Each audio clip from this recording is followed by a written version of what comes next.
Hello everyone, welcome to our channel. ఈరోజు కథ. హాస్పిటల్లో ఒకవైపున లోపల పురిటి నొప్పులు పడుతుంది సరోజ. బయట సరోజ తండ్రి రాఘవేంద్ర, తల్లి సుగుణ, సరోజ అన్న ఆకాష్, వదిన ప్రియ, సరోజ చెల్లెలు తులసి, సరోజ భర్త అనిల్, తమ్ముడు రమేష్ హడావుడిగా అటు ఇటు తిరుగుతూ నిలబడి ఉన్నారు. ఈలోపు డాక్టర్, మీ అమ్మాయి ప్రసవించిందండి, మగబిడ్డ అని పిల్లాన్ని తీసుకొచ్చి నర్స్ చేతికి ఇచ్చి వెళ్ళింది. ఆ తర్వాతకి ఒక గంట తర్వాత బయటికి వచ్చి డాక్టర్, ప్రయత్నించాం, మీ బిడ్డను కాపాడలేకపోయాం, ఐఎమ్ రియల్లీ సారీ అండి, మీరు వెళ్ళి చూడాలంటే చూసుకోండి అని చెప్పింది. ఆ తర్వాత రాఘవేంద్ర, సుగుని భర్త అన్ని లోపలికి వెళ్ళారు. వీళ్ళు అలా వెళ్ళారో లేదో 10 నిమిషాలకి ప్రాణం వదిలింది సరోజ. ఆ తర్వాత సరోజ శవాన్ని తీసుకొచ్చి అలా గుమ్మం ముందు పడుకోబెట్టి, ఏ కంగారులు, ఏ దిగుళ్ళు, ఏ బాధలు, ఏ దిగుళ్ళు ఉన్న శవాన్ని ఇంట్లో ఉంచుకోరు కాబట్టి అంత్యక్రియలు జరిగిపోయాయి. ఆ తర్వాత దశదిన కర్మకాండాలు రోజులు జరిగిపోయాయి, గడిచిపోయాయి. ఈలోగా అల్లుడు అనిలను ఎలా ఓదార్చాలో రాఘవేంద్ర సుగుణకి అసలు నోట మాట రాలేదు. దానికి కారణం అనిల్కి తల్లిదండ్రులు లేరు, తోబుట్టువులు లేరు. అల్లుడిని ఏమని చెప్పి ఓదార్చాలో నోట మాట రాక నిలబడిపోయిన వాళ్ళకి అనిల్ దూరపు బంధువులు వచ్చి జరిగిందేదో జరిగిపోయింది, నిన్న పెళ్ళై 2 ఏళ్ళు కూడా కాలేదు. ఈలోపే అమ్మాయికి ఆయుష్ లేక భగవంతుడు తీసుకువెళ్ళిపోయాడు. మంచో చెడో ఆ కొడుకునిచ్చి వెళ్ళింది కదా, మిగతా విషయాలు కొన్నాళ్ళు ఆగి ఆలోచించుకోవచ్చులే, కాస్త పరిస్థితులు కుదుటపడినవయ్యా. నువ్వు బాబుని తీసుకుని వెళ్ళిపోకపోయావా అనేసరికి, నేను ఎవరిని ఇప్పుడు ఏ నిర్ణయాలు తీసుకోమని చెప్పలేదే, నేను ఎవరింట్లోనూ ఉండిపోతానని నేను ఏమీ చెప్పలేదే అని బాబుని తీసుకుని అనిల్ అక్కడి నుంచి వెళ్ళిపోయాడు. అనిల్ ఉండేది సుగుణ రాఘవేంద్ర ఇంటికి 40 నిమిషాల దూరంలో. దాంతోనే రోజు వెళ్ళి కూతురు పోయిన తర్వాత అల్లుడిని మనవణ్ణి చూసి వచ్చేవాళ్ళు సుగుణ రాఘవేంద్ర. వాళ్ళ పెద్ద కొడుకు ఆకాష్, చిన్న కొడుకు రమేష్ కూడా వెళ్ళి పలకరించేవారు. బాబుని చూస్తూ వస్తూ ఉండేవారు. అలా ఆ రోజు వెళ్ళే కాలచక్ర ప్రవాహంలో ఒక 4 రోజుల పాటు వెళ్ళారు అల్లుడిని మనవణ్ణి చూడడానికి. ఆ తర్వాత కాలంతో పాటు ఏదైనా మరుగున పడి మనుషులు కూడా మర్చిపోతారు కదా, కాబట్టి ప్రతిరోజు వెళ్దాం అనుకోవడం, ఏదో ఒక పని రావడం, రేపు వెళ్ళాలి అనుకోవడం, ఆ తర్వాత ఇలా వారానికి ఒకసారి వెళ్ళడం మొదలుపెట్టారు. ఆ తర్వాత కాస్త 2 వారాలకు ఒకసారి వెళ్ళడం మొదలుపెట్టారు. ఆ తర్వాత నెలకు 1-2 సార్లు మినహాయించుకోవడం కుదరగా, అయ్యయ్యో అల్లుడి దగ్గరికి ఇదిగో వెళ్దాం అదిగో వెళ్దాం అనుకుని ఏంటో ఏదో ఒక పని అడ్డొచ్చేస్తుంది, మర్చిపోతున్నాము.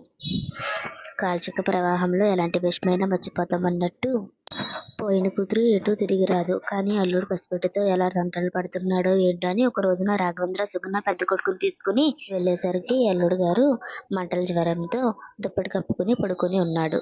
పక్కన మందులు కూడా పెట్టి లేవు. తీరా చూస్తే బాబుకి కూడా పాలు సీసా, ఆ పక్కన డైపర్లు, ఆ పక్కన పిల్లాడి మందుల వరకే ఉన్నాయి. హడావుడిగా దగ్గరికి వెళ్ళి చూస్తే ఒళ్ళు అట్ల పాన్లా కాలిపోతుంది.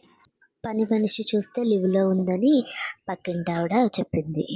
అల్లుడు గారిదా గవర్నమెంట్ ఉద్యోగం, లంకెంత కొంప, చాలా పెద్ద ఇల్లు, చుట్టూ చెప్పాలంటే పెరటి ఏరియానే, చాలా పెద్దగా ఉంటుంది.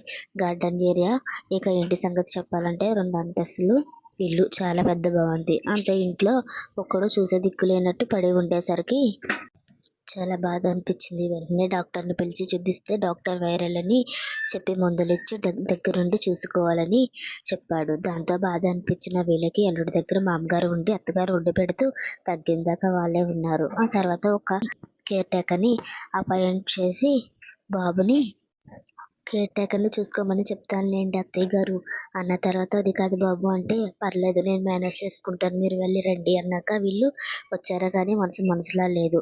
ఆ తర్వాత రాఘవేంద్ర, సుగుణ, పెద్ద కొడుకు కలిసి కూర్చుని ఒక నిర్ణయానికి వచ్చారు. చిన్న కూతురు తులసిని, ఆకాష్ ఇటురా అని పిలిచాడు. ఏంటి అన్నయ్య అని అడిగింది తులసి. అంటే నీది బీటెక్ అయిపోయింది కదా, పాస్ అవుతావని నమ్మకం ఉందా అంటే, అవుతాను అన్నయ్య అంది. కాలేజీలో ఎవరినైనా నువ్వు ప్రేమించావా అని అడిగాడు ఆకాష్.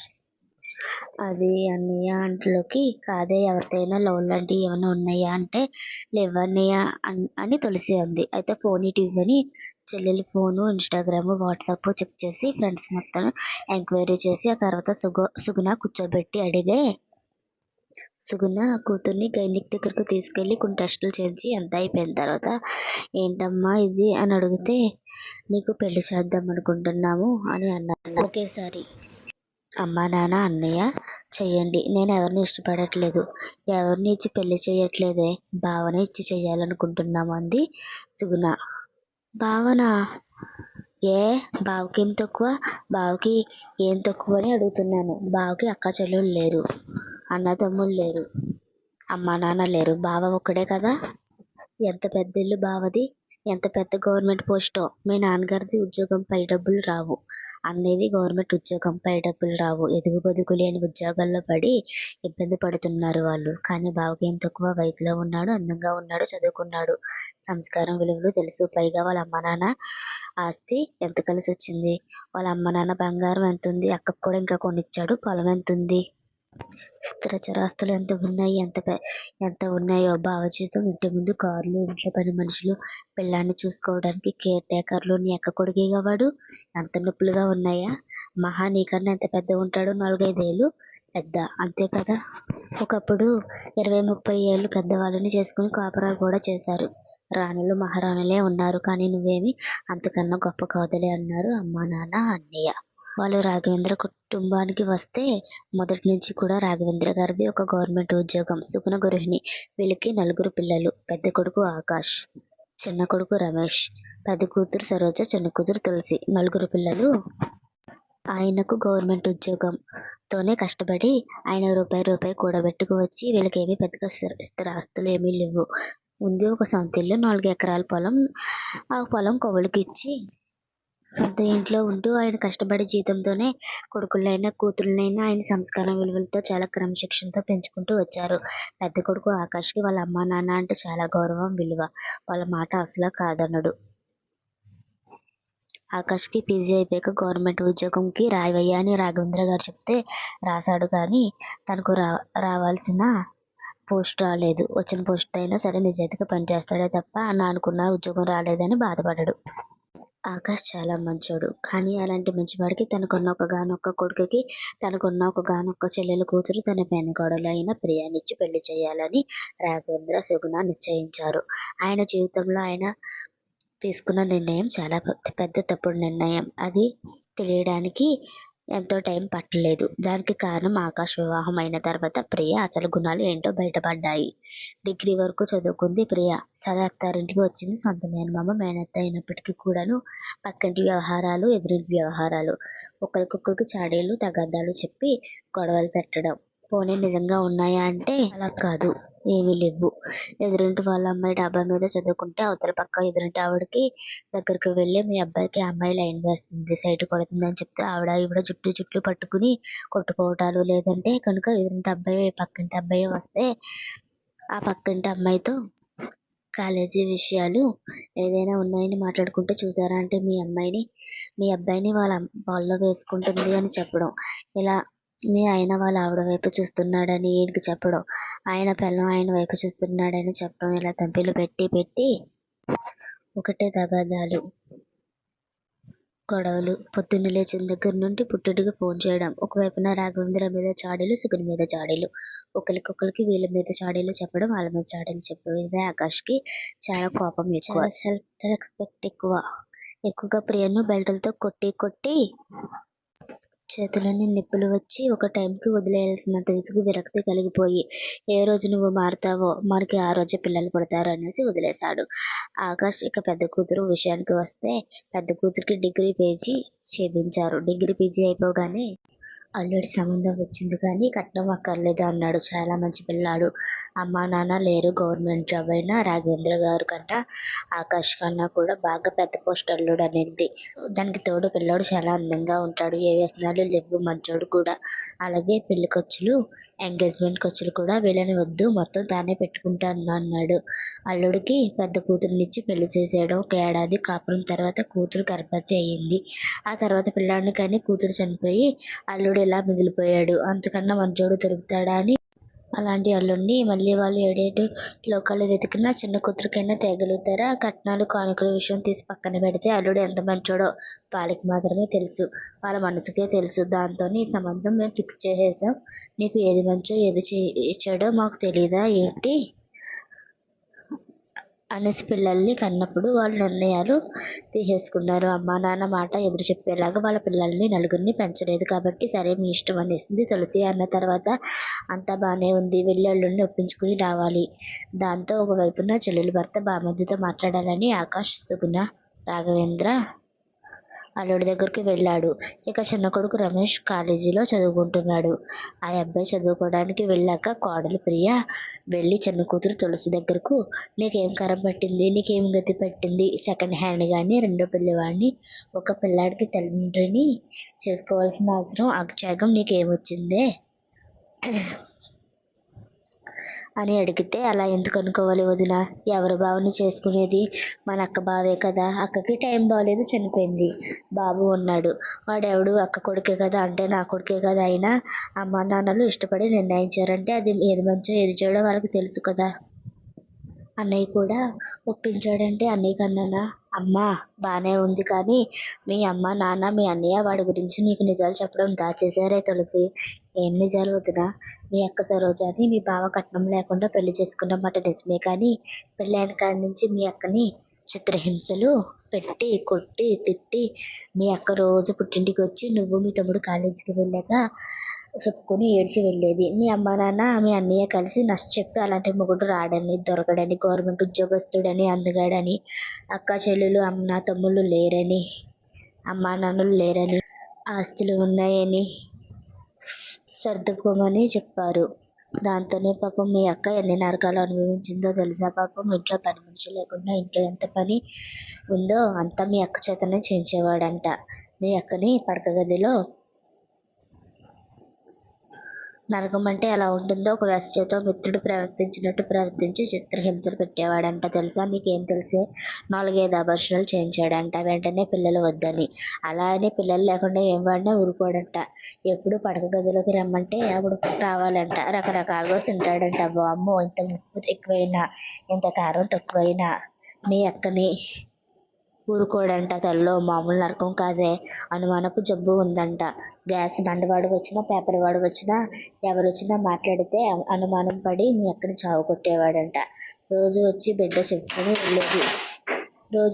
చెప్పుకుని వెళ్ళేది, ఆ నరకాలు తట్టుకోలేక పిచ్చిమోహంది చివరికి గర్భవతి అబార్షన్ చేయించిన తర్వాత తట్టుకోలేక దాని ప్రాణం కాస్త పైలోకానికి పోయింది, నీకన్నా 4-5 ఏళ్ళు పెద్దోడు, నీకేం కర్మ చెప్పు, శుభ్రంగా నీ కాలేజీలో ఎవరినైనా ప్రేమించినా పోయేది, లేదంటే మీ అమ్మ నాన్నకు నాకు ఈ పిల్ల ఇష్టం లేదని చెప్పేవే, వేరే సంబంధం చేసుకుంటానని చెప్పు అంది ప్రియ.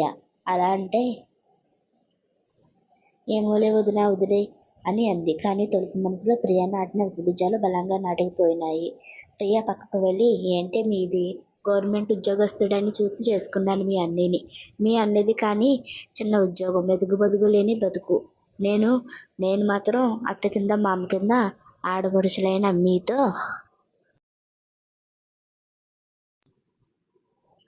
పడుతూ ఈ ఇంట్లో ఉండాలి, ఓ సుఖం లేదు ఓ సంతోషం లేదు నా బ్రతుక్కి, లేని తప్పులు చేస్తున్నానని నేను మారేదాకా మీ అన్నయ్య చాడీలు చెప్తున్నానని పిల్లలను కండంట, పైగా మీ నాన్న మీ అన్న కలిసి మా దగ్గర కట్నాలు తీసుకోకుండా పెళ్లి చేసుకున్నామని పెద్ద బిల్డప్ ఇవ్వడం, నీ అక్కకు మాత్రం అష్టైశ్వర్యాలు, నీ అక్కకే నా సుఖాలు సంతోషాలు, ఆ రోజు పెళ్లి చూపులకు వచ్చినప్పుడే చూశాను ఆ అనిల్ గారిని, వాడికి అమ్మా నాన్న లేరు, అన్న తమ్ముళ్ళు లేరు, లంకంత కొంప, పెద్ద గవర్నమెంట్ ఆఫీసర్, వాడు పై డబ్బులు బోల్డంట వస్తాయి, వెనకాల వాడి అమ్మ నాన్నల బంగారం కూడా మీ అక్కకి ఇచ్చేశారు, స్థిర చరాస్తులు చాలా ఉన్నాయి, ఎంగేజ్మెంట్ ఖర్చులు వద్దన్నాడు, పెళ్లి ఖర్చులు వద్దన్నాడు, కట్నాలు వద్దన్నాడు, నీ అక్కకు రకానికో పట్టు చీర రకానికో వర్క్ చీర, డైమండ్ నెక్లెస్లు, నీ అక్కకు వాళ్ళ అమ్మ బంగారం ఇచ్చాడు, ఇంకా బంగారం చేయించాడు, నీ అక్కకి అడుగులకి మడుగులు ఎత్తేవాడు, కారులో తిరిగి ఏసీ గదిలో ఉండి ఇంట్లో పని మనుషులు ఉండి అబ్బో రాజ వైభోగం మెలబోసి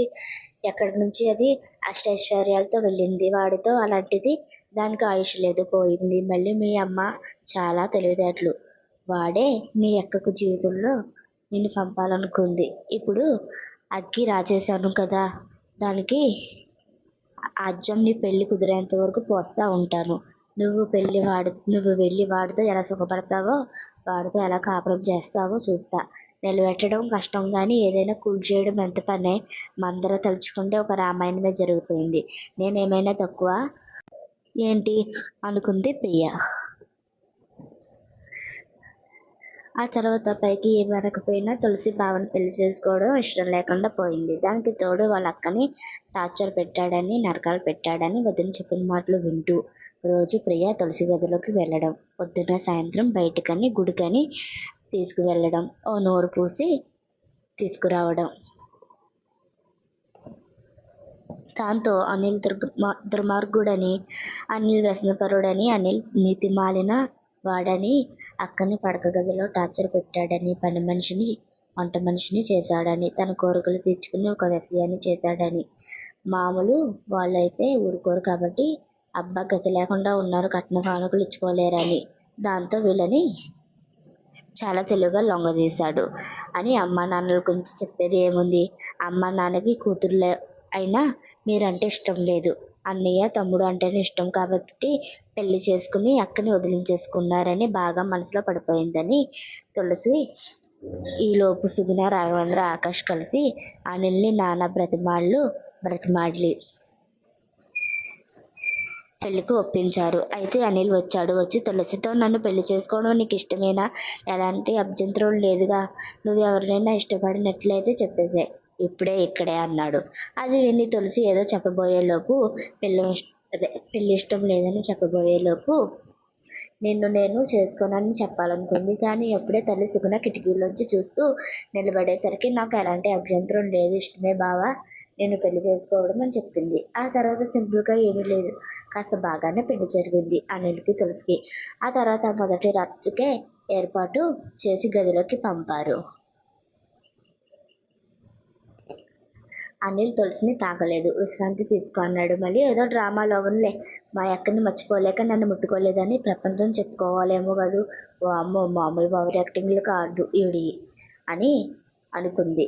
నాకేనా అంతిది, నేనే వీడి మీద పడిపోతాను అనుకుంటున్నాడా ఏంటి? నేను ఎవరిని? తులసిని అని అనుకుంది. ఆ తర్వాత వీళ్ళు శోభనాలు అవ్వలేదని తెలుసు. అల్లుడు అంత త్వరగా నార్మల్ మనిషి అవ్వలేకపోతున్నాడని తెలుసు. కానీ బయటపడి అడగలేరు కదా, మెల్లగా వాళ్ళే సర్దుకుంటారులే. అల్లుడి ఇంటికి పంపించేశారు తులసిని కాపురానికి. అక్క కొడుకు కాబట్టి బాబుని దగ్గరికి తీసుకుని ఒళ్ళో కూర్చోబెట్టుకుని బాబుకి రోజు స్నానం చేయించి ఆడిపించేది, బాగానే చూసుకునేది తులసి. అంత దాంట్లో తులసి వెళ్ళగానే పని అమ్మాయి వాళ్ళ చుట్టాలింటికి ఎవరికో ఒంట్లో బాగాలేదనేసి వెళ్ళింది. 10 రోజుల పాటు తులసిని ఇంటి పని వంట పని చేసుకోవాల్సి వచ్చింది. అక్కను కూడా ఇలాగే హింసలు పెట్టాడేమో అని అనుకుంటూ ఉండగానే బాబుని చూసుకోవటానికి కేర్ టేకర్ వచ్చింది. తనని ఎవరు నువ్వు అని అడిగింది తులసి. బాబుని చూసుకుంటానమ్మా, నేను కేర్ టేకర్ని. మాకు కాస్త ఊర్లో పొలం పనులు ఉండి బాబుగారికి చెప్పి వెళ్ళానమ్మా, 4 రోజులు అయ్యింది అన్నాక, అవునా ఏం చేస్తావు నువ్వు అని అడిగితే, పొద్దున్నుంచి సాయంత్రం వరకు బాబుతోనే ఉంటానమ్మా. డైపర్లు మార్చడం, స్నానం చేయించడం, కాస్త నేను చదువుకున్నానమ్మా. బాబుకి బొట్ల మందులు అవి వేయడం అన్నీ నేనే చూసుకుంటాను అని చెప్పిన తర్వాత, ఇక్కడ నుంచి నువ్వేమీ అంత చూసుకోనక్కర్లేదు, నువ్వు కాస్త చూసుకో, మిగతాదంతా నేను చూసుకుంటాను. నేను పని చేస్తున్నప్పుడు పట్టుకుంటే చాలు అంది తులసి. అలాగేనమ్మా అంది అవతల మనిషి. ఆ తర్వాత ఒక పని అమ్మాయి వచ్చింది. వచ్చేసరికి ఇదొక డ్రామా ఏమో, పని అమ్మాయిని పెట్టాను, కేర్ టేకర్ని పెట్టాను అని పడక గదిలోకి నువ్వు రెడీగా ఉండని చెప్పడానికి సిగ్నల్స్ ఇస్తున్నాడేమో అనుకుంది తులసి. పని అమ్మాయి వచ్చి పని మొత్తం పూచిక పుల్లతో సహా చేసి, ఏం కూరగాయలు కొయ్యమంటారమ్మా అని అడిగి, వంట కూడా చెయ్యనా అమ్మా అంటే, ఆ చెయ్యి అన్న తర్వాత పని అమ్మాయి మెనూ ప్రకారం భోజనం మళ్ళీ వెళ్ళి ఈవినింగ్ స్నాక్స్, డిన్నర్ ప్రిపేర్ చేసి అక్కడ పెట్టి వెళ్తుంది. తులసి నిజంగా చెప్పాలంటే తులసి చేసేది ఏమీ ఉండదు. పొద్దున్నే పని అమ్మాయి వస్తుంది, పని చేసినట్టే ఉంటుంది. ఇంట్లో బాబు బాధ్యత చాలా వరకు కేర్ టేకర్ చూసుకుంటుంది. తులసి ఏసీ గదిలో కూర్చొని టీవీ చూడడం, మ్యూజిక్ వినడం, లేదా పెద్ద గార్డెన్ ఉంటుంది. గార్డెన్లో గులాబీ చెట్లు ఉంటాయి, రకరకాల పూల చెట్లు, పళ్ళ చెట్లు ఉంటాయి. వెళ్ళి అక్కడ ఉన్న మల్లె చెట్లతోనే లేదంటే గులాబీ చెట్లకో నీళ్లు పోస్తూ కాసేపు అలాగే కాలక్షేపం చేస్తూ ఉద్యానవనంలో వనకన్యలా తిరుగుతూ ఉంటుంది తులసి. ఒక రోజున తులసి వాళ్ళ అమ్మ వచ్చి కూతురు అల్లుడు దూరంగా ఉండడం చూసి, బహుశా బాబు ఏమైనా ఇబ్బంది పెడుతున్నాడేమో, కూతురు ఇద్దరి మధ్య మనవడి మనవడిని పడుకోబెట్టుకోవడం పద్ధతిగా లేదని నాన్నకి బాబుని చూడాలని ఉందంట. కొన్నాళ్ళు మా దగ్గర ఉంచుకుంటాను. ఇదిగో కేర్ టేకర్ అమ్మాయి రేపటి నుంచి అక్కడికి రమ్మని అంటే పర్వాలేదు అత్తయ్య అని అనిల్ అన్నా. లేదులే బాబు కొన్నాళ్ళు మా దగ్గర ఉండనివ్వు అని వచ్చి సుగుణ తీసుకువెళ్ళిపోతుంది. ఆ తర్వాత వీళ్ళిద్దరి మధ్య కాస్త ప్రైవసీ ఉంటుందని, ఏకాంతం దొరుకుద్దని ఇద్దరు కాస్త ఒకరికొకరు అర్థం చేసుకుంటారనే ఉద్దేశంతో ఆవిడ ఈ పని చేసింది. ఆ తర్వాత రోజు వర్షం కురుస్తుంది. కావాలని కాకపోయినా ఆ రోజు ఎందుకో అందంగా ముస్తాబాబాలి అనిపించింది తులసికి. ఒక వర్క్ సారీ తెల్లది కట్టింది. ఆ తర్వాత ఏదో పూల అమ్మకానికి వచ్చాయి. 33 మల్లె పువ్వులు కొని తలలో పెట్టుకుంది. బయట గులాబీ పువ్వులు అందంగా ఉండేసరికి అలా కోసి తలలో తురుముకుంది. ఆ తర్వాత వర్షం ఉండేసరికి బయట గార్డెన్ నుంచి ఇంట్లోకి వచ్చేసరికి 5 నిమిషాలు టైం పట్టుద్ది. ఈలోపు కొంత తడిచిపోయింది. ఈలోగా అనిల్ వచ్చాడు. అనిల్ వచ్చి తుడుచుకుంటూనే వచ్చి ఫ్రెష్ అవ్వడానికి టవల్ కట్టుకొని వెళ్ళబోతుంటే ఇప్పుడు ఈయన గారి ఫిగర్ చూసి నేను ఈయన గారి మీద పడిపోవాలి కాబోలు. వీటికేం తక్కువ లేదు. మా అక్కని కూడా ఇలాగే చేసి ఉంటాడు చీపు పిల్ల అనుకుంటుంది. అతను స్నానానికి వెళ్ళాడు కదా అని చెప్పి లోపల కూడా కొంచెం తడిచేసరికి పవిట తీసి టవల్తో అద్దుకుంటూ ఉండగా అనిల్ బయటకు వచ్చాడు. వచ్చిన అనిల్ ఎదురుగుండా అందంగా శోభనానికి నేను తయారుగా ఉన్నాను అని అన్నట్టుగా నువ్వు నన్ను దూరం పెడుతున్నావు అన్నట్టే తులసి ముస్తాబై ఉండేసరికి చనిపోయిన భార్యను తలుచుకుంటూ తనని దూరం పెట్టడం కాదు కదా అని దానితో వెనక నుంచి వెళ్ళి కౌగిలించుకుని ముద్దు పెట్టుకున్నాడు. తులసికి ఫీలింగ్స్ వచ్చాయి. ఒకవైపు భర్త దగ్గరకు తీసుకుంటే అతనికి లొంగిపోతుంది. ఆమె శరీరం, మనసు, ఆ వయసు అలాంటిది. కానీ ఒకవైపున వదిన చెప్పిన మాటలు చెవిలో జోరీలాగా, వేద మంత్రాలు లాగా వినిపించడంతో నిన్ను కూడా వెస్సలాగా వాడేస్తాడు. నిన్ను వంట మనిషిని చేస్తాడు, పని మనిషిని చేస్తాడు, తన దాసిని చేస్తాడు. ఎక్కడ నువ్వు ఎదురు తిరుగుతావో అని పడక సుఖంలో పెట్టాలనుకుంటాడు. నిన్ను ఇప్పుడు నువ్వు ఒప్పుకోకపోయినా చెరపడతాడు. నీ జీవితాన్ని నాశనం చేసి నిన్ను మానభంగం చేస్తాడు అని వదిన చెప్పిన మాటలు వినిపించేసరికి ఒక తోపు తోసింది. అనిల్ ఒక ఆడది ఒక మగాడిని ప్రేమతో దూరంగా జరగమని సిగ్గుపడుతూ తోసిందా, లేదంటే విసుగుతో అసహ్యంతో ఒక మగాన్ని తోసిన దానికి తేడా తెలియనంత అమాయకుడు కాదు అనిల్. అక్కడి నుంచి వెళ్ళిపోతున్న భార్య చెయ్య పట్టుకుని అనిల్ ఏమైంది అని అడిగాడు. అనిల్ అడిగేసరికి నన్ను కూడా నరకాలు పెడదామనుకుంటున్నావా? అసలు నిన్ను పెళ్లి చేసుకోవడమే నాకు ఇష్టం లేదు. నువ్వంటేనే నాకు అసహ్యం. ఆ రోజు నువ్వంటే నాకు ఇష్టం లేదని చెప్పాలనుకున్నా కానీ మా అమ్మ నాన్న ఎదురుగా నిలబడి పశువులను కొట్టినట్టు కొడతాడు కాబట్టి చెప్పలేకపోయా. మా అమ్మ నాన్నకి కొడుకులంటేనే ఇష్టం. కొడుకులంటేనే పక్షపాతం కాబట్టి నీకిచ్చి మా గొంతు కోసారు. నీకు కావాల్సింది నా శరీరమేగా. లొంగకపోతే నన్ను లొంగ తీసుకుందాం అనుకుంటున్నావా? ఏ మందో మొక్కు పెట్టి నాతో ఏ రాత్రో మెల్లగా కలుద్దామనే ప్లానింగ్లో ఉన్నావా? ఛీ, నీకు కాస్తైనా ఆత్మాభిమానం ఉందా? నీచమైన జన్మ నీది. ఒక ఆడదాన్ని శారీరకంగా మానసికంగా కొల్లగొట్టి లొంగ తీసుకోవడం గొప్ప లక్షణం అనుకుంటున్నావా? గొప్ప పురుషుడి లక్షణం అనుకుంటున్నావా? ఏం మనిషివి నువ్వు? నేను పని మనిషిని, వంట మనిషిని, నీకు సుఖాన్నిచ్చే యంత్రాన్ని అనుకుంటున్నావా ఏంటి? నువ్వెందుకు పెళ్లి చేసుకున్నావో అని ఇష్టం వచ్చినట్టు నోటుకు వచ్చినట్టు అసలు విషయం తప్ప మిగతావన్నీ వాగేసింది తులసి. దానితో అనిల్కి ఒకసారిగా గుండె పిండేసినట్టు అనిపించింది. కళ్ళు ఎర్రగా అయిపోయాయి. దాంతో ఆ రోజు నుండి అనిల్ వేరే గదిలో పడుకుంటున్నాడు. తులసిని పూర్తిగా మాట్లాడించడం మానేశాడు. అసలు పట్టించుకోవడమే మానేశాడు. వంటమ్మాయిని వంట కూడా చేసి వెళ్ళని ఆ అమ్మాయి చేసింది తప్ప తులసిని మంచినీళ్ళు కూడా ఇమ్మని పిల్లలను అడగడం, కనీసం ఆమె వైపు కన్నెత్తి చూడడం మానేశాడు. తులసికి తెలుస్తుంది, ఇంట్లో ఓ మనిషి ఉన్నప్పుడు పక్కన మనిషి ఆ మనిషి వైపు చూడడమో, మాట్లాడడమో లేదా సైగ చేయడమో అన్నా చేస్తారు. కనీసం ఒక మనిషిగా కూడా తను ఉందని కూడా గుర్తించడం మానేసి ఆ రోజు ఎప్పుడైతే తులసి అలా మాట్లాడిందో తన పని తను చేసుకుంటూ వెళ్ళిపోతున్నాడు. అనిల్ ఇలా ఒక 3 నెలలు కాలం గడిచిపోయాక మా బాబుని మేము ఉంచుకుంటాంలే, కానీ ఇంకా ఎన్ని రోజులు ఉంచుకుంటావు నువ్వు అని వెళ్ళి పిల్లాన్ని లాక్కొచ్చేసింది తులసి. పోనీలే, ఈ 3 నెలలుగా కూతురు అల్లుడు కలిశారేమో, పగలంతా కూతురు ఖాళీగా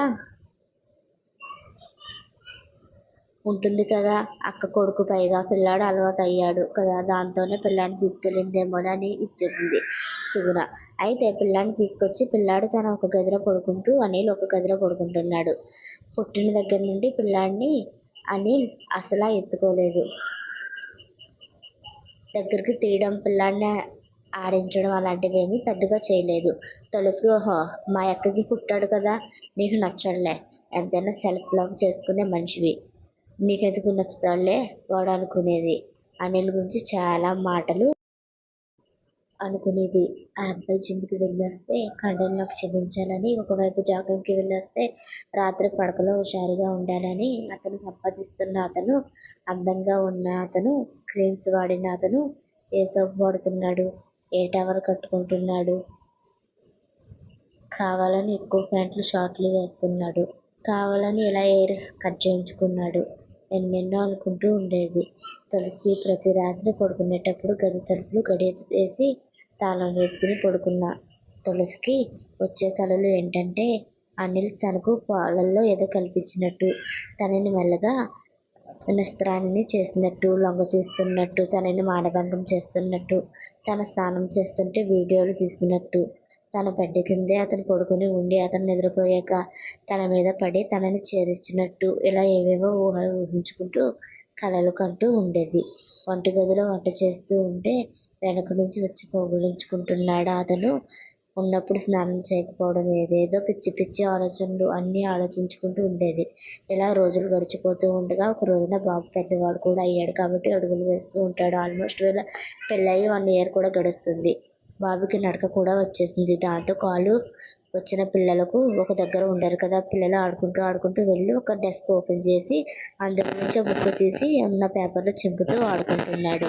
రూమ్లో తులసి వాడి దగ్గరకు వచ్చి, ఒరే బ్రతనివ్వరా అయ్యా, ఎంత చేస్తున్నా కూడా ఏదో ఒకటి రెడీగా పెడుతూనే ఉంటావు, నీ వెనక నుండి సర్ది అలసిపోతున్నా కన్నా అనుకుని, ఏంటి పేపర్లు తీసి నీ బాబు ఏదైనా ఫైల్ చింపావా, వచ్చాడంటే మళ్ళీ నిప్పు తొక్కిన కుక్కలాగా మొహం ఇంత లోవన పెట్టుకుని తిరుగుతాడు వాడు అని వెళ్ళి గేట్ దాకా పడిపోయిన పేపర్స్ అన్నీ అక్కడ నుండి ఒక్కో పేపర్ ఏరుకుంటూ వస్తూ ఉండగా అందులో వాళ్ళ అక్క సరోజ చేతిరాత కనబడి, ఈ పెళ్ళి నాకు ఇష్టం లేదు అనేటువంటి క్యాప్షన్ కనపడింది. దాంతో గుంజలుమని ముందు ఆ పేపర్లు అన్నీ ఏరుకొచ్చి తలుపులు గడేసింది. పిల్లాడిని బెడ్రూమ్లోకి తీసుకెళ్ళింది.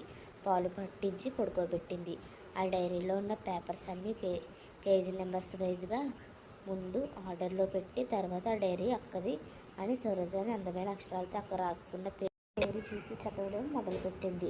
మా నాన్నకి ఆస్తిపాస్తులు లేవు, మా నాన్న పెద్ద సంపాదన పరుడు కాదు, మా నాన్న పెద్ద కట్నం తెచ్చేవాళ్ళని పెళ్ళాన్ని చేసుకున్నాడా అంటే పెళ్లి చూపుల్లో నచ్చి మా అమ్మని వలచి పెళ్లి చేసుకున్నాడు. తర్వాత మా అన్నయ్యని కన్నారు, ఆ తర్వాత నన్ను కన్నారు. ఆపేసుకోవచ్చు కదా అమ్మ. మల్లెపూలు పెట్టుకుని గదిలోకి వెళ్ళడం, నాన్నకి వచ్చే జీతం దృష్టిలో పెట్టుకోకుండా, వెనక 4 ఎకరాలు దృష్టిలో పెట్టుకోకుండా, ఉన్న ముష్టి సొంత కొంప దృష్టిలో పెట్టుకోకుండా వెనక వీళ్ళకి కోట్లాస్తి ఉన్నట్టు, ఆ తర్వాత మళ్ళీ దరిద్రానికి తోడు అన్నట్టు మా చెల్లిని తమ్ముడిని కన్నారు. పైగా చిన్నప్పటి నుంచి ఆడపిల్లలంటే తల వంచుకోవాలి, తల దించుకోవాలి, పద్ధతిగా ఉండాలి, వెకిలితనంగా ఉండకూడదు, ఆడపిల్లలు నిండుగా బట్టలు వేసుకోవాలి, బయట తప్పులు జరుగుతున్నాయంటే ఆడపిల్లలు ఆ తప్పులకి కారణం అయ్యేలాగా వాళ్ళ ప్రవర్తన కానీ వాళ్ళ మాట తీరు కానీ అలవాట్లు ఉండకూడదు. ఆడపిల్లలకి సంస్కారం ఉండాలి, ఆడపిల్లలు బాగా చదువుకోవాలి, వినయ విధేయతలు ఉండాలి, భక్తి ఉండాలి, గౌరవం ఉండాలి, విలువ ఉండాలి అని చెప్పి క్రమశిక్షణ పేరుతో ఛందశాసనాలు అయిపోయి ఇద్దరు కలిసి ఏంటో ప్రేమ అనేవాళ్ళే తప్ప, ఆ ప్రేమ అన్నయ్య మీద తమ్ముడి మీద అయితే తప్ప ఎప్పుడు మా మీద అయితే కనిపించేది కాదు. అనవసరంగా వృధాగా పుట్టిన జన్మ అయిపోయింది వీళ్ళకి. అన్నయ్య వీళ్ళు చెప్పినట్టు వింటాడు, వీళ్ళు చెప్పినట్టు వినడం వాళ్ళకి అలవాటు అయిపోయింది. కాంప్రమైజ్ అవ్వడం. నేను అలా ఉండి నేను బ్రతకలేను, రోజులు గడిచిపోతున్నాయి, పెరిగి పెద్దవాళ్ళం అవుతున్న మా అన్నయ్యకి అత్త కూతురు వదినను ఇచ్చి పెళ్లి చేశారు. వదిన కరెక్ట్ పర్సన్ కాదు, చాడీ చెప్పుద్ది, చీప్ మనిషి, నాకు అస్సలు నచ్చదు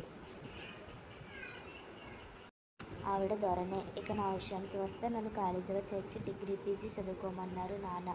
కాలేజీకి వెళ్ళిన శ్రీధర్తో ఒక పరిచయం ఆ తర్వాత స్నేహం, తర్వాత ఇద్దరం ఎంత డీప్గా లవ్ చేసుకున్నామంటే కాలేజీలో ఉన్న ఏ పొదలను అడిగినా, ఏ చెట్లను అడిగినా, ఏ గోడని అడిగినా మా గురించే చెప్పే అంత మా మెసేజ్లు నిండా తానే ఉండే అంత తనతో నేను ఒక కాలేజ్ వెళ్ళడం వరకు వెళ్ళలేదు, కానీ భార్యగా అతనితో ఉండాల్సిన దానికన్నా ఎక్కువ క్లోజ్గానే ఉండేదాన్ని. ఆ తర్వాత నా పీజీ ఫైనల్ ఎగ్జామ్స్ అయిపోయాయి. అదే రోజున నేను ఇంటికి వచ్చి నేను శ్రీధర్ని ఇష్టపడుతున్నాను, పెళ్లి చేయమని అమ్మా నాన్నని అడుగుదామనుకున్నాను. నేను వచ్చాను లేదా అమ్మ స్వీట్ బాక్స్ పట్టుకుని స్వీట్ నోట్లో పెట్టింది. నువ్వు ఎంత అదృష్టవంతురాలో తెలుసా? అబ్బాయి పేరు అనిల్. ఎంత అందంగా ఉన్నాడు అనుకుంటున్నావే? ఎదుగా ఫోటో చూడు, నువ్వు చూడగానే నచ్చింది అన్నాడు.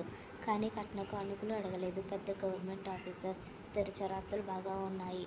అమ్మా నాన్న లేరు, అక్క చెల్లెలు లేరు. అన్నీ నువ్వే అవ్వాలమ్మా, నువ్వే అబ్బాయి అన్నీ చూసుకోవాలి. ఎంతమంది ఆడపిల్లలకి ఏ అదృష్టం దొరుకుద్ది, ఏ వ్యసనాలు లేవే, బంగారు తండ్రి అని చెప్పి ఆవిడ అందరికీ ఫోన్ చేసి చెప్పుకుంటూ నా కూతురు ఎంత అదృష్టవంతురాలు, ఎంత అదృష్టం చేసుకుందో ఆనందంలో మునిగిపోయింది. తర్వాత అనిల్ వచ్చి సరోజతో మాట్లాడాడు. అమ్మా నాన్నల ముందు నువ్వు అని చెప్పలేడు, అలా అని శ్రీధర్ని ప్రేమించనని చెప్పలేదు. అలాగని చెప్పి శ్రీధర్కి ఇప్పుడు జాబ్ కూడా లేదు. ఆ విషయాన్ని తను బయట పెట్టలేదు. తమ కులం కాదు, ఆ విషయం ఎత్తలేదు. దాంతో అనిల్ మాట్లాడినంతసేపు తను కూడా ఎంతో బాగా మాట్లాడింది. తను అనిల్తో ఇష్టమా అని అడిగితే ఇష్టమే అని చెప్పక తప్పలేదు. ఆ తర్వాత అనిల్తో కలిసి సినిమాలకు వెళ్ళింది, షాపింగ్కి వెళ్ళింది, మెసేజ్లు చేసింది, గంటలు ఫోన్లు మాట్లాడింది. ఎవరినైనా ఇష్టపడ్డావా అని చాలాసార్లు అడిగాడు. లేదండి. ఎవరైనా ప్రపోజ్ చేశావా అని అడిగాడు మళ్ళీ.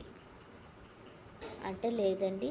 ఆ తర్వాత పెళ్ళికి ఓకే అనుకున్నారు. ఎంగేజ్మెంట్ చేసుకుందామనుకునే లోపు మళ్ళీ మనసు శ్రీధర్ వైపు తిరిగింది. శ్రీధర్ దగ్గరికి వెళ్ళి మన ఇద్దరం ఇంట్లో నుంచి వెళ్ళిపోదాం, నేను నీ కోసం ఇంట్లో నుంచి పెట్టబేట సర్దుకుని వచ్చేస్తాను, లేచిపోయి మనం పెళ్లి చేసుకుందాం. అంటే లేచిపోయి పెళ్లి చేసుకోవడం ఏంటి సరోజ? అసలు నేను నిన్ను ఎందుకు ప్రేమించానో తెలుసా? మా అమ్మ నాన్న మీ కులమైతే కాదండ్రని ప్రేమించాను. మీ అన్నయ్య మీ నాన్న ఉద్యోగస్తులు కాబట్టి నాకు రేపు పెట్టి సాఫ్ట్వేర్ ఉద్యోగం నెలకి 50,000 రాకపోదు. మా అమ్మ ఆ విషయమే చెప్పాను. నేను మీ అన్నయ్యకి మీ నాన్నకి ఉద్యోగం ఉందని ₹1,00,00,000 కట్నం, 15 లక్షలు బంగారం, 10 లక్షల ఖర్చులకి నాకు ఒక కారు అడగాలనుకుంటుంది మా అమ్మ. ఇప్పుడు నువ్వు మీ ఇంట్లో వాళ్ళకి చెప్పకుండా లేచిపోయి వచ్చేస్తే వాళ్ళు నీకు ₹1 కూడా పెట్టరు. ఏమీ లేకుండా నేను చేసుకుంటే మా అమ్మ ఊరుకోదు. మా అమ్మ మాట కాదని నేను నీతో లైఫ్ లాంగ్ హ్యాపీగా ఉండలేను. ఐ యామ్ సారీ అన్నాడు శ్రీధర్. దాంతో అహం దెబ్బతిండిపోయిన సరోజ తిరిగి వచ్చిన తర్వాత అనిల్తో ఎంగేజ్మెంట్, అనిల్తో పెళ్ళి జరిగిపోయాయి. పెళ్ళి అయితే అయిపోయింది, కానీ మొదటి రాత్రి రోజున అనిల్ దగ్గరికి తీసుకోబోతుంటే సరోజ దూరం పెట్టింది. అమ్మాయి అన్నాక కొంతమందికి టెన్షన్ ఉంటుంది, ఫియర్స్ ఉంటాయి. అది కామన్ కాబట్టి అనిల్ అనాగరికుడు కాదు కాబట్టి అర్థం చేసుకున్నాడు. అలా ఒక నెల రోజులు గడిచిపోయాయి. స్నేహంగా ఉన్నాడు. బయటికి తీసుకెళ్ళాడు, బుల్లెట్ కొని ఇచ్చాడు, అమ్మనగులు ఇచ్చాడు, చాలా ట్రిప్లకు తీసుకెళ్ళాడు, హనీమూన్కి తీసుకెళ్ళాడు. దగ్గర అవ్వలేదు. ఏమైందని అడిగితే డాక్టర్ దగ్గర తీసుకెళ్ళాలని అడిగాడు. ఏమైనా టెన్షన్ పడుతున్నావా? నన్ను చూసుకొని నన్ను ఏమైనా మార్చుకోమంటావా, అలా మారమంటావా? నా అలవాట్లు ఏమైనా నీకు ఇబ్బంది కలిగిస్తున్నాయా? చివరికి అతను వాడే పర్ఫ్యూమ్ దగ్గర నుంచి ఈ స్మెల్ ఓకేనా అని చివరికి పడక గదిలో ఉండే రంగులు ఓకేనా, ఇంటి ముందు ఉన్న గార్డెన్ చెట్లు ఓకేనా, పని అమ్మాయి ఓకేనా, తినే ఫుడ్ ఓకేనా? ఇలా ఇంట్లో నేను ఏ పని చేసేది ఉండదు. ఇంటి పని, వంట పని అమ్మాయే చేస్తుంది. నేను ఇంట్లో ఉండి మ్యాగజైన్స్ చదువుకుంటూ అలా కాలక్షేపం చేయటమే. ఇలా మా ఇద్దరి మధ్య ఈ ఒడిదుడుకుల మధ్య రోజు అతను అడగడం, దగ్గర అవ్వాలనుకోవడం, నేను దూరం పెడుతూనే అలా సంవత్సరాలు గడిచిపోయాయి. అలా ఆ తర్వాత ఒకరోజు అనుకోకుండా నేను బయటికి వెళ్ళాను. శ్రీధర్ కనిపించాడు. శ్రీధర్ కనిపించిన తర్వాత ఎలా ఉన్నావని తానే వచ్చి నన్ను పలకరించాడు. నువ్వు నన్ను పెళ్లి చేసుకోలేదు కదా, ఎలా ఉంటాను? బాగానే ఉన్నాను, బతికే ఉన్నాను. అతనికి దగ్గర కాలేక నీకు దూరం అయ్యి నరకం అనుభవిస్తున్నాను అనేసరికి చాలా పెద్ద తప్పు చేశాను సరోజ. నేను దూరం చేసుకొని మా అమ్మకి పెరాలసిస్ వచ్చింది. మా నాన్న ఒకవైపున దిగులుతో పడిపోయాడు. ఇప్పుడు మా ఇంటిని చూసుకునే అమ్మాయి, మమ్మల్ని చూసుకునే అమ్మాయి కావాలి. నిన్ను చేసుకుని పోయేదేమో అన్నాడు. అనేసరికి ఆ తర్వాత ఒకరినొకరు పట్టుకుని ఏడిచారు. ఓదార్చుకున్నారు. ఆ తర్వాత ఒక హోటల్ రూమ్కి వెళ్ళి కాసేపు మాట్లాడుకుందామని వెళ్ళాం. ఆ తర్వాత శ్రీధర్ నన్ను గట్టిగా కౌగిలించుకుని మనసు ఇచ్చిన వ్యక్తి. అంతకుముందు అయితే దూరం పెట్టేదాన్ని కానీ ఇప్పుడు దూరం పెట్టాలనుకోలేదు. దాంతోనే అతనికి శారీరకంగా కలిశాను. ఆ రోజు మొదలుపెట్టి రోజు ఆ సుఖం నా శరీరానికి కావాలి అనిపించింది. దాంతోనే అనిల్ ఆఫీస్కి వెళ్ళిపోగానే హోటల్ రూమ్కి వెళ్ళేదాన్ని. శ్రీధర్తో అలా 3 నెలలు మేమిద్దరం శారీరకంగా కలిసిన తర్వాత ఒక రోజు శ్రీధర్ వాళ్ళ నాన్నకి ట్రాన్స్ఫర్ అయిందని, శ్రీధర్కి జాబ్ వచ్చిందని, వాళ్ళ అమ్మ ట్రీట్మెంట్ కోసమని శ్రీధర్ వేరే ఊరికి వెళ్ళిపోయాడు. తర్వాత అతనితో నేను శారీరకంగా కలవటం లేదు. ఏమీ వాడకపోవటమో ఏమో కానీ నేను కళ్ళు తిరిగి పడిపోయాను. అనిల్ హాస్పిటల్కి తీసుకెళ్ళాడు. వామిటింగ్స్ కూడా అయినాయి. నాకు డాక్టర్ని అడిగితే ఫుడ్ పాయిజనా అని అడిగాడు. కాదు, మీ వైఫ్ ప్రెగ్నెంట్ అని చెప్తుల్లోకి ఒకేసారి హతాశుడు అయిపోయి అలా నిలబడిపోయాడు అనిల్. దాంతో నన్ను ఇంటికి తీసుకొచ్చాడు. ఏంటిదంతా, ఏం జరిగింది? నేను ముట్టుకోకుండా నువ్వు గర్భవతి అవడం ఏంటి అని అడిగాడు. నిలదీసి అడిగేసరికి నేను నా మనసులో ఉన్న మాటని చెప్పేశాను. ఇలా నేను శ్రీధర్ని ఇష్టపడతాను, ప్రేమించా అని, తర్వాత అతను వచ్చాడని, అతను కలిశాడని, ఇద్దరం ఫిజికల్గా క్లోజ్ అయ్యామని, ఏమి వాడలేదు కాబట్టి ప్రెగ్నెంట్ అయ్యానని చెప్పేసరికి అనిల్ అలా కూర్చోబడిపోయాడు. నేను పెళ్ళికి ముందు నేను ఎన్నిసార్లు అడిగాను, ఎందుకు చెప్పలేదు అన్నాడు. ఆ రోజు చెప్పే సిచ్యువేషన్ లేదు, అందుకే చెప్పలేదు. మరి ఎందుకు ఇలా చేసావు? పెళ్ళి అయిన తర్వాత నువ్వు నాకు కరెక్ట్ అనిపించలేదు, నేను ప్రేమించిన వాడికి దగ్గరయ్యాను, తప్పు కాదనిపించింది అని అన్నాను. దాంతో కూర్చుని ఆలోచించగా, సరే జరిగిందేదో జరిగిపోయింది. తప్పులు చేయని వాళ్ళు భూమి మీద ఎవరూ లేరు. ఒక మగాడు చేస్తే లేని తప్పు ఆడపిల్ల చేస్తే తప్పు అయిందా? నేను ఏమి అనుకోను. అమ్మా నాన్న అక్క చెల్లి తప్పు చేస్తున్నా నా తల్లి అలా తీసుకుంది, నేను ఇప్పుడు అలా తీసుకుంటాను. నీకో మాట చెప్తాను, ఈ ఊరి నుంచి వెళ్ళిపోదాం వేరే ఊరికి. ఇక నుంచి జరిగినవన్నీ మర్చిపోదాం, స్నేహంగా ఉందాం. ఆ తర్వాత మన ఇద్దరం హ్యాపీగా కొంతకాలం గడుపుదాం ఏకాంతంగా. తర్వాత పిల్లల్ని కందాం. జరిగిపోయింది గతం అని మర్చిపో. ఇక నుంచి మన ఇద్దరం సంతోషంగా ఉందాం. అపాసం చేంజ్ చేసుకో అన్నాడు. వీల్లేదు, నేను చేయించుకోను అని అన్నాను. అతనితో ప్రేమతో కలిశాను, ఇష్టంగా కలిశాను. ఆ కడుపులో బిడ్డ నాకు కావాల్సిందే అని అంటే, ఎవరో బిడ్డకు నేను ఇంటి పేరు ఇవ్వటం ఏంటి, నేను తండ్రి రావటం ఏంటి అని అడిగాడు. నువ్వు అవి తీరాల్సిందే. ఎవరి కోసం నువ్వు ఎందుకు బాబు, నువ్వు నన్ను పెళ్లి చేసుకున్నప్పుడు నువ్వు అవ్వాల్సిందని అవి తీరాల్సిందని నేను అన్నాను. ఆ తర్వాత ఆ రోజు నుంచి మా ఇద్దరి మధ్య గొడవలు, మాటలు, యుద్ధాలు మొదలైపోయినాయి. ఈ రోజు నన్ను బ్రతిమలాడేవాడు, నాకు తానే తినిపించేవాడు, దగ్గరుండి మందులు వేసేవాడు, వద్దు అని చెప్పేవాడు, ఎయిర్ ప్రెషర్ తీసుకోవద్దు అనేవాడు. నేను అసలు అతని మాట వినదలుచుకోలేదు. నాకు 5వ నెల వచ్చింది. అప్పటికే అమ్మా నాన్న అన్నయ్య వచ్చి ఒక రోజున ఈ జరిగే డిస్కషన్ మొత్తం విన్నారు. అన్నయ్య నన్ను చచ్చేలా కొడుతుంటే తను అడ్డొచ్చి కొట్టొద్దు, కొడుతూ ఉంది అనేసరికి, మేము ఏం తప్పు చేసామయ్యా, మా కర్మ ఇలా కాలిపోయింది. నాన్న అనిల్ కాలు పట్టుకున్నాడు. మీరు ఏం చేశారు మామగారు అంటే, నేనేం పాపం చేసుకున్నాను అయ్యా అని మా అమ్మ కాలు పట్టుకుంది. మా అన్నయ్య కడుపు తీయించుకుంది కానీ అంటే నేను తీయించుకోనని అడ్డం తిరిగాను. ఆ తర్వాత నాకు నెలలు నిండుతూ వస్తున్నాయి. నాకు పురిటి నొప్పులు వస్తున్నాయి. హాస్పిటల్కి వెళ్తున్నాను అన్నంతవరకు రాసి ఉంది. అది చదివిన తులసికి పై ప్రాణాలు పైనే ఎగిరిపోయాయి. అదేంటబ్బా, బాబుకి పుట్టలేదు, అక్క తప్పు చేసిందా? అమ్మా నాన్నకి అన్నయ్యకి ఈ విషయం తెలుసా? మరి వదిన ఏంటి నాతో ఎలా చెప్పిందని కేర్ టేకర్ రాగానే పిల్లాడును కేర్ టేకర్కి అప్పచెప్పి ఇప్పుడే వస్తానని చెప్పి ఒకసారిగా పరుగున ముందు పుట్టింటికి పరిగెట్టింది. పుట్టింటికి పరిగెట్టేసరికి ఇంట్లో వదిన ఉందా అమ్మ అంటే, లేదమ్మా బయటకు వెళ్ళింది, ఏదో పని ఉంది కొనుక్కొచ్చుకోవాలని. అన్నయ్య నాన్న ఉన్నారా అంటే, లేరమ్మా నాన్నగారు బయటకు ఏదో పని ఉందని వెళ్ళారు. అన్నయ్య ఉన్నాడమ్మా అంటే, అన్నయ్య మార్కెట్కి పంపించాను. ఏమైందమ్మా అని అమ్మ అడిగితే, ఎందుకనేసరికి డైరీ చేతికి ఇచ్చింది తులసి. ఏంటిది అని అడిగితే, అక్క ఎలా తప్పు చేసిందా అమ్మ, బావకు బాబు పుట్టలేదంటే పాడు దరిద్రం, శనిగ్రహం పోయింది, దరిద్రపుది. మేమేం పాపం చేసుకుని, నా గర్భవాసంలో ఏం పాపం చేసుకుంటాలంటే పాపస్థితి పెరిగిందో నీకేం తెలిసే? అది చేసిన తప్పులకి లెక్కలు ఉన్నాయి అనుకుంటున్నావా? మళ్ళీ దాని జీవిత చరిత్ర, దాన్ని అసహ్యమైన చరిత్ర గురించి డైరీలో చెక్కుకుందా? చచ్చి బతికిపోయింది, నీతి మళ్ళింది. అలాంటి వాళ్ళకి భూమి మీద బ్రతికే అర్హత కూడా లేదు. అలాంటి వాళ్ళని దేవుడు తీసుకువెళ్ళిపోతాడమ్మా. ఇప్పుడంటే నీవు మంచిదానివి, బావతో చక్కగా కలిసి ఉంటున్నావా, భార్యాభర్తలుగా మీ ఇద్దరి అనుబంధం ఆత్మీయత అనురాగాలతో కలిసి ఉంటున్నారు. అలాంటి ఆడవాళ్ళకి దేవుడు ఇలాంటి మొగుళ్ళను దూరం పెట్టి కాళ్ళదనుకుని బ్రతుకుని బుగ్గిపాలు చేసుకుని కుక్క చావే చేస్తుంది అన్న తర్వాత, మీ అక్క చేసిన తప్పులు ఒకటా రెండా నీకు ఎన్నని చెప్పను ఏమని చెప్పనమ్మా. మీ అక్క మీ బావని ఒంటి మీద చేయనివ్వకపోయినా మీ బావ ఏ రోజు మాకు చెప్పలేదు. మీ అక్కకు పెళ్ళి అయిన తర్వాత తమ్ముడిని ఇంత పెద్ద కాలేజీలో మేము చదివిస్తున్నాం అనుకుంటున్నావా? అల్లుడినైనా కొడుకునైనా నేనేనని వద్దయ్యా అని మీ నాన్న అంటున్నా కూడా కాదు కూడదని చెప్పి మీ బావ మీకు విషయం తెలుసా? మీ తమ్ముడిని అంత పెద్ద కాలేజీలో డొనేషన్లు కట్టి బీటెక్ నుంచి పీజీ వరకు చదువుకునేలాగా ఏర్పాటు చేశాడు.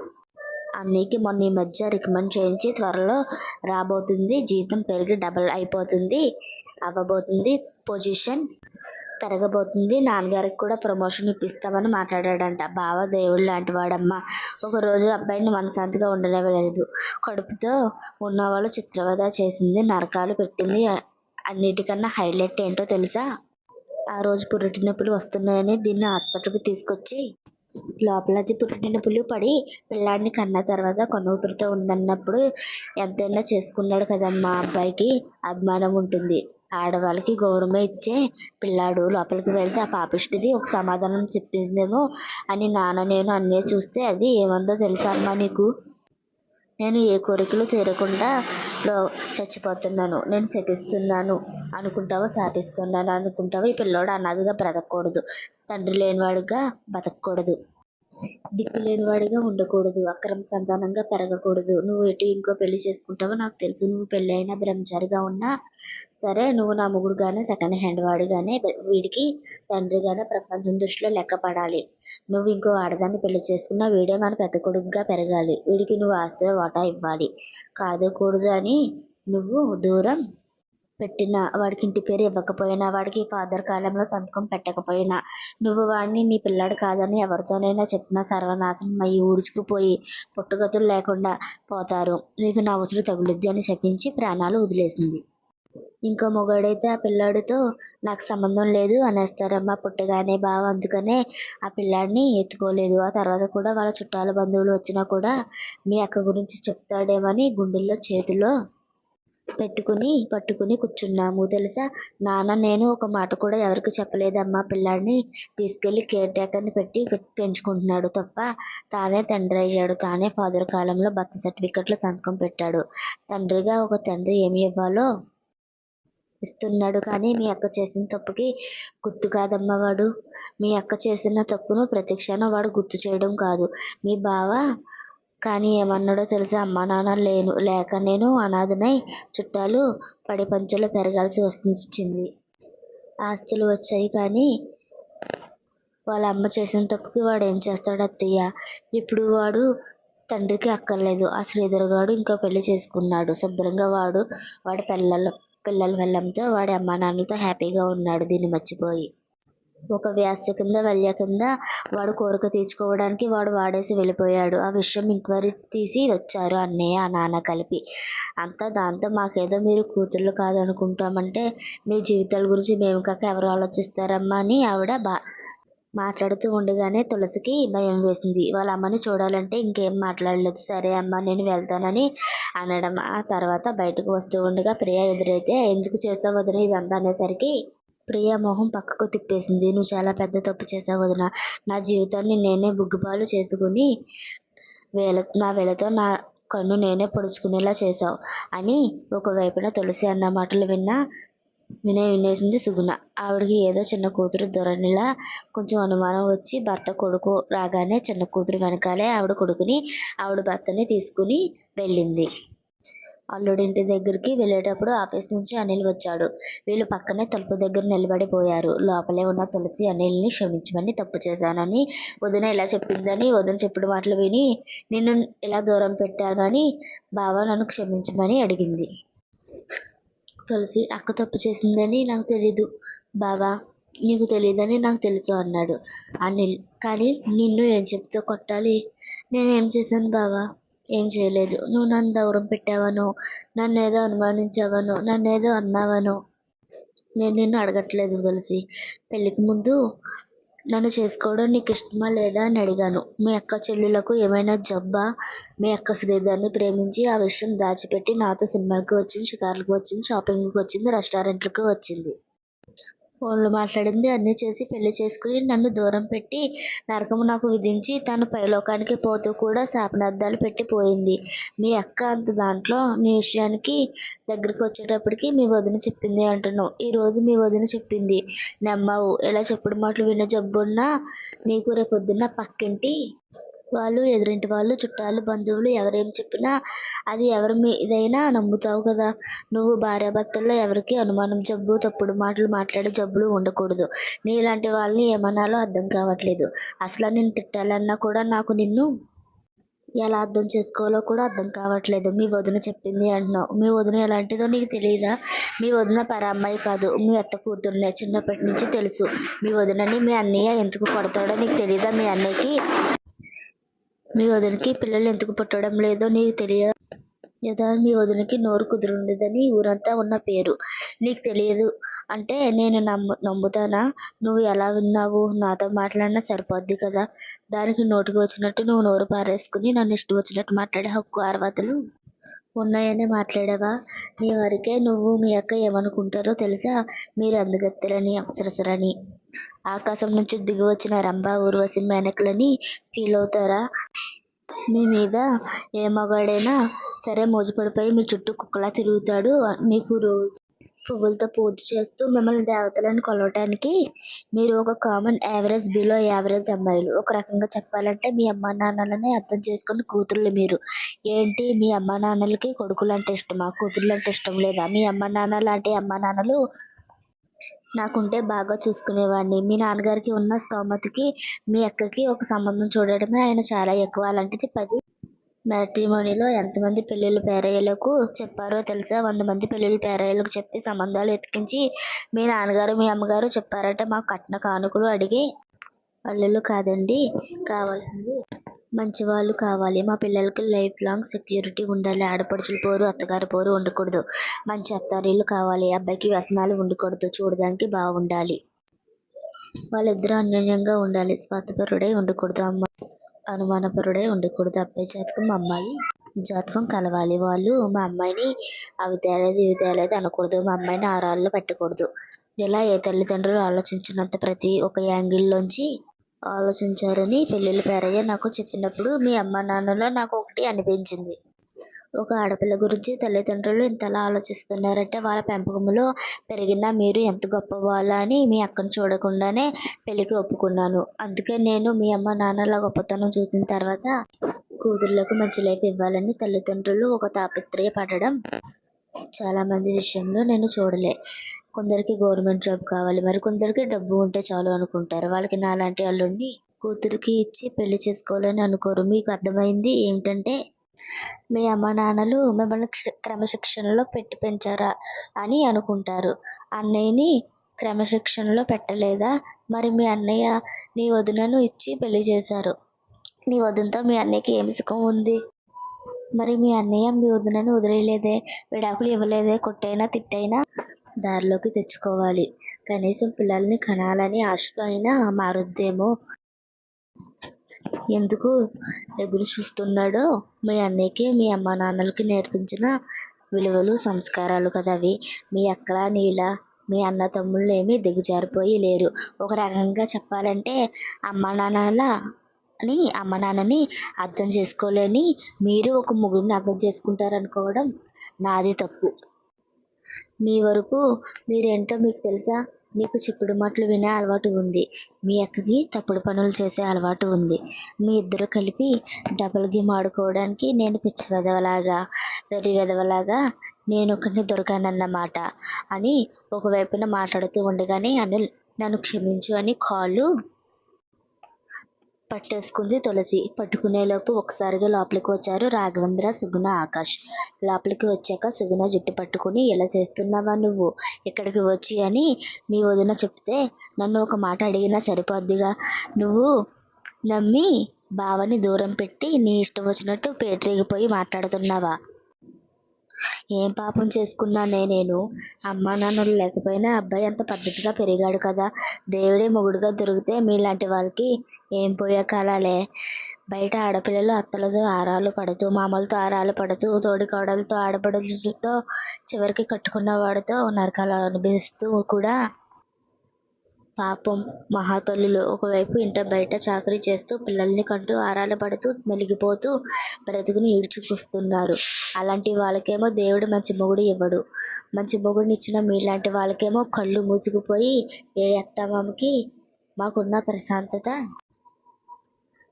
మాకున్న మనశ్శాంతి ఎంతమంది అమ్మా నాన్నలకి దక్కుద్దే అని ఉన్న ఆకుల్లో కాండ్రించి ఉమ్ముకునే నీలాంటి వాళ్ళకి అలాంటి గొప్ప దేవుడి లాంటి వాడితో ఉండే అర్హత లేదని ఆకాష్ కొట్టిన కొట్టుడికి తులసికి బాడీలో పార్ట్స్ అన్నీ పనిచేయకుండా పోయాయి.